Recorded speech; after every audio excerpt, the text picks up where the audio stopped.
ఆవు పులి కథ. ఒక ఊళ్ళో ఒక ఆవు ఉండేది. అది అందరితో చాలా మంచిగా ఉండేది.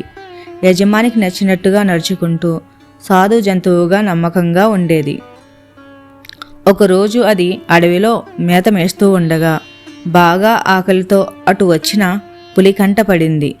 పులి ఎంతో ఆనందంగా బలంగా నిగనిగలాడుతూ ఉన్న ఆవును చూడగానే అప్పటి వరకు ఆపుకున్న ఆకలి ఒక్కసారిగా విజృంభించి ఆవు పైకి దూకబోయింది. ఇది గమనించిన ఆవు, ఆగు ఆగు పులిరాజా, నేను చెప్పే మాటలు కొంచెం ఆలకించు. నాకు ఇంటి వద్ద చంటిదూడ ఉంది. అది ఇంకా లోకం గురించి పూర్తిగా తెలుసుకోలేదు. నేను ఈ పూట దానికి ఆకలైనా తీర్చలేదు. నీవు దయదలిస్తే నేను వెళ్ళి నా బిడ్డకి కడుపు నిండా పాలిచ్చి అందరితో ఎలా నడుచుకోవాలో కొన్ని మంచి మాటలు బుద్ధులు నేర్పి వస్తాను అని వేడుకుంది. ఆవు మాటలకు పులి పక్కున నవ్వింది. ఓహో, అంత నమ్మకంగా పలుకుతున్నావు? చేతికి దొరికిన ఆహారాన్ని వదలడానికి నేనేమన్నా పిచ్చిదాన్నా? చాలా ఆకలి మీద ఉన్నాను. నీ మాయమాటలకి పడిపోయి నిన్ను వదులుతాననుకున్నావా అంది. అయ్యో పులిరాజా, నన్ను నమ్ము. నేనెప్పుడూ అసత్యం ఆడలేదు. నువ్వు దయదలిస్తే వెళ్ళి నా బిడ్డకి కడుపు నిండా పాలు ఇచ్చి వస్తాను. నిన్ను మోసగించి నేను బతకగలనా? అయినా ఆ అసత్యపు జీవితం నాకు ఎలా? ఆకలితో అలమడిస్తున్న నీ ఆకలి తీర్చడం కన్నా పుణ్యకార్యం ఉందా? నన్ను నమ్ము.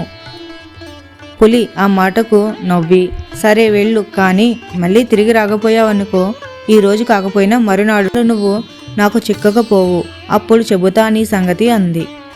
అంత మాటలకే సంతోషించిన ఆవు ఆగమేఘాల మీద ఇల్లు చేరుకొని తన బిడ్డకు కడుపు నిండా పాలిచ్చి, బిడ్డ, ఇదే నా ఆఖరి చూపు. మంచిదానిగా మసులుకో, బుద్ధిమంతురాలుగా యజమానికి సహకరించు, తోటివారితో సఖ్యంగా ఉండు, గొడవలు వద్దు, జీవితంలో ఎప్పుడూ అబద్ధం ఆడరాదు, సత్యాన్నే పలుకు, అది నీకు మేలు చేస్తుంది. అందరిలో మంచిదానువుగా పేరు తెచ్చుకో, జీవితాన్ని సార్థకం చేసుకో అని మంచి బుద్ధులు చెప్పి సెలవు తీసుకొని అడవికి బయలుదేరింది. అడవిలో ఆవు రాక కోసం అసహనంగా ఎదురుచూస్తున్న పులి దూరంగా ఆవు రావడం చూసి ఆశ్చర్యపోయింది. ఆహా, ఈ ఆవు ఎంత నమ్మకమైనది! అన్నమాట ప్రకారం నా ఆహారంగా అవడానికి తిరిగి వస్తుంది. తన ప్రాణం కంటే ఇచ్చిన మాట ముఖ్యం అని అన్న ఆవు ఎంత గొప్పది! ఇలాంటి సత్యవంతురాలిని చంపితే నాకు పాపం తప్పదు అనుకుంది. ఆవు దగ్గరికి రాగానే, ఓ మహోత్తమరాలా, నువ్వు ఎంత సత్యవంతురాలివి! ఇచ్చిన మాట కోసం ప్రాణాలు లెక్క చేయకుండా నాకు ఆహారం అవ్వడానికి వచ్చిన నిన్ను చంపితే నాకు మహాపాపం చుట్టుకుంటుంది. నిన్ను హేళన చేసినందుకు నన్ను క్షమించు.